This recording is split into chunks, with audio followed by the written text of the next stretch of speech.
welcome to Fork and a Loaf. It has been a minute. So things have settled down a little bit in my world, and I'm gonna go wash my hands real quick so I can touch food again.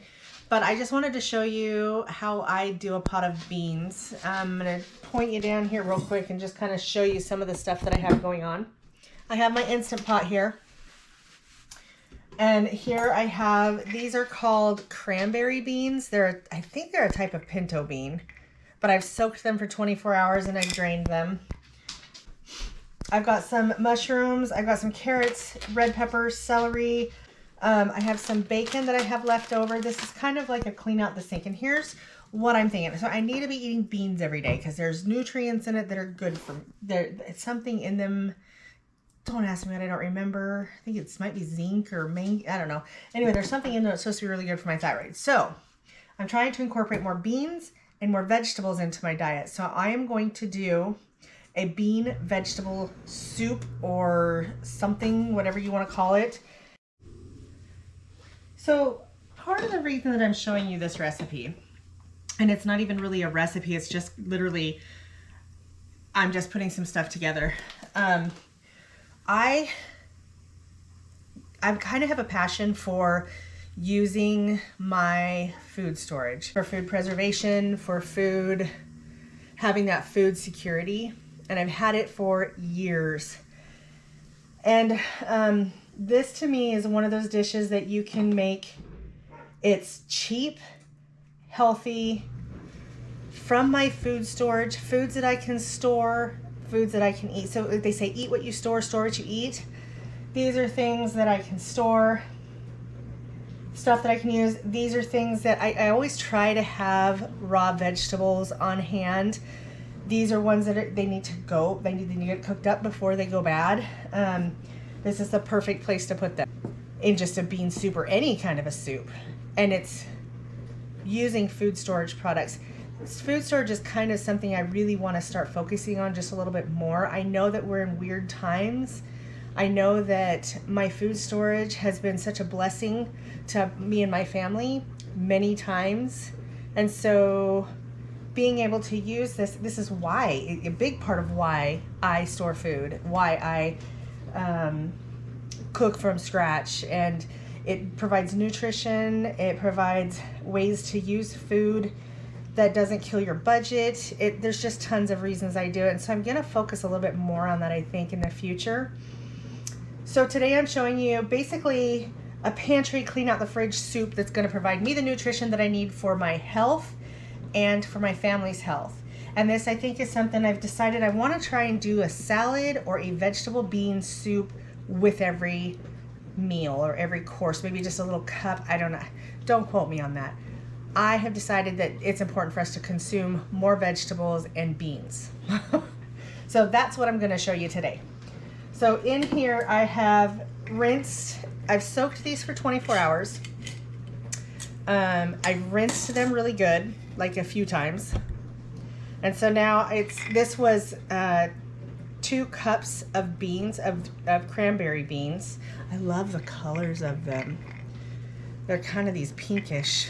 And then I get these weird ones that have this weird color like this one, and it makes me nervous. I feel like I gotta throw that one away because it's kind of, I don't know if you can see the color difference, but it's kind of got a grayness to it. So I'm just gonna toss that one. But I've gone through and I've looked at them over and over and over again. So those are soaked and rinsed really good. I have some beef broth that I canned back in January. And it was from some grass-fed beef bones that I had. And I am pretty big on grass-fed. I try to do as much as I can. I love it. Add just a little bit of water, get all that beef out. Beef goodness. I haven't really found a super awesome way to lift the lids. So I take a spoon and I just kind of lift. I use the thin part where there's this thin part between that lid and the thread that you put your ring on, and I just kind of twist up and hope it catches.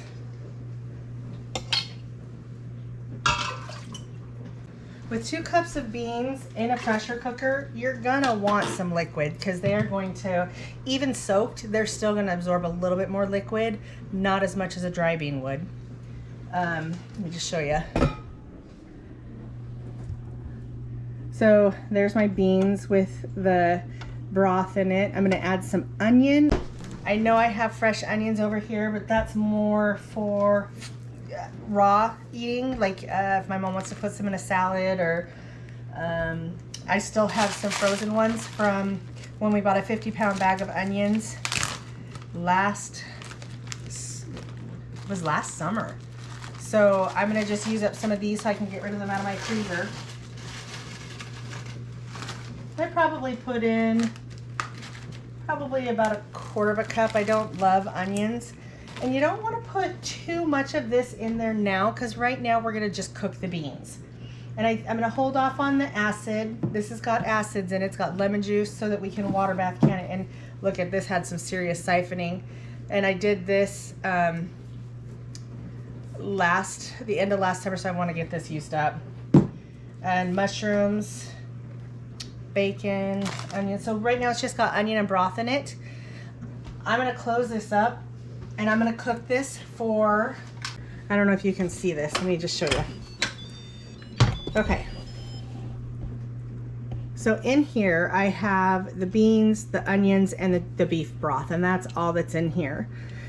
You don't want to add, I don't know if it's true or not. You don't want to add salt, and you don't want to add acid to this yet. That does something weird to the skins of the beans. So I hear.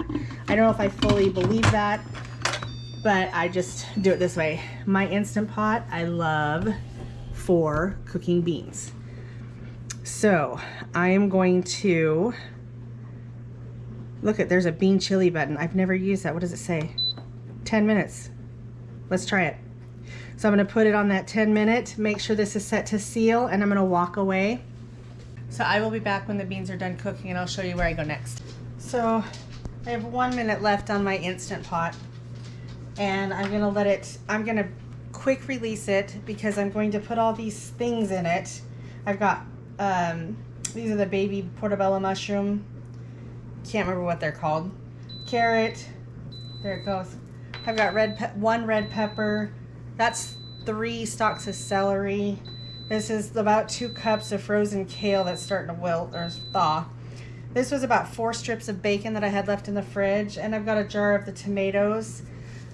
I'm going to go ahead and quick pressure release this. Now the thing that I'm going to do with these beans, I'm going to keep them. I'm not going to add a whole lot of spice or flavor to them because I can, if I wanted to Mexican them, I can throw in a little taco seasoning or a little cumin, maybe dollop of pesto. If I wanted to have it, I'm just wanting to have that side of beans and vegetables with my meal. And with vegetables like this, you just can't go wrong. There's like that whole rainbow. I do have purple cabbage here. I thought maybe I could put some of that in it, but cabbage and broccoli have a tendency to kind of flavor things a little bit. My husband doesn't like broccoli, like creamy broccoli soup. He likes broccoli in stir fries, but that's about it. The rest of the time, he just wants his broccoli plain. So I would not add broccoli to this. We won't. You are welcome to. I think it adds an off flavor. Same with cauliflower would be good in here. But I'm just going to add some things that I need to use up before they go bad. Okay. When you open up your Instant Pot or any pressure canner or cooker, open it away from you and let all that steam go up on the other side of the lid because that stuff gets hot. There's my beans. See, there's still plenty of fluid on there.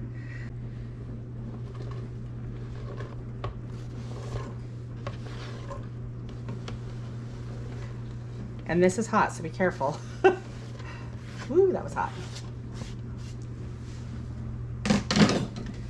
Okay, and then I'm gonna add the kale and the bacon. I'm gonna give it a bit of a stir so I can get those veggies immersed in the water with the beans. Y'all, that looks kind of beautiful.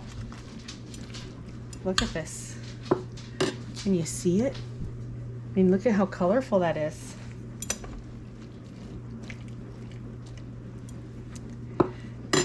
To add spice to this, I would probably add garlic, maybe parsley. I'm gonna add 2 cloves of garlic.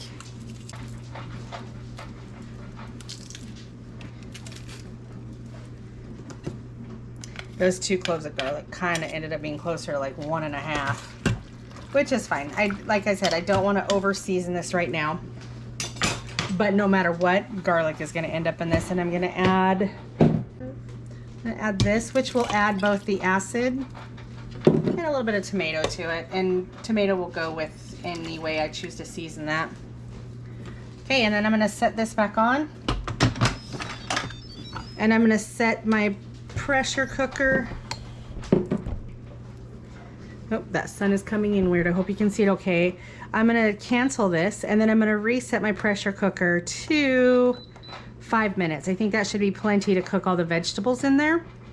And I'm just gonna let this go and I will come back when this is all done. Okay, so my button has dropped, but that amount of steam coming out, I'm not ready to open that yet. I'll give it just a little bit longer and let it not quite have so much steam. Open it away from yourself. Oh my goodness. Look at how pretty that looks.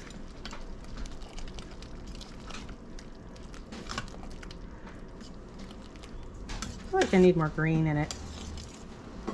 But it's got lots of veggies in it. Holy cow, does that look good or what, Mom? That looks delicious. No. Oh, wow. So I've really been struggling on where to go with this next bit for Fork in the Loaf. I still do sourdough. I've been working a lot more with a whole grain fresh milled sourdough, and that it's not the same, but I love the flavor. And I think where my passion really lies is in cooking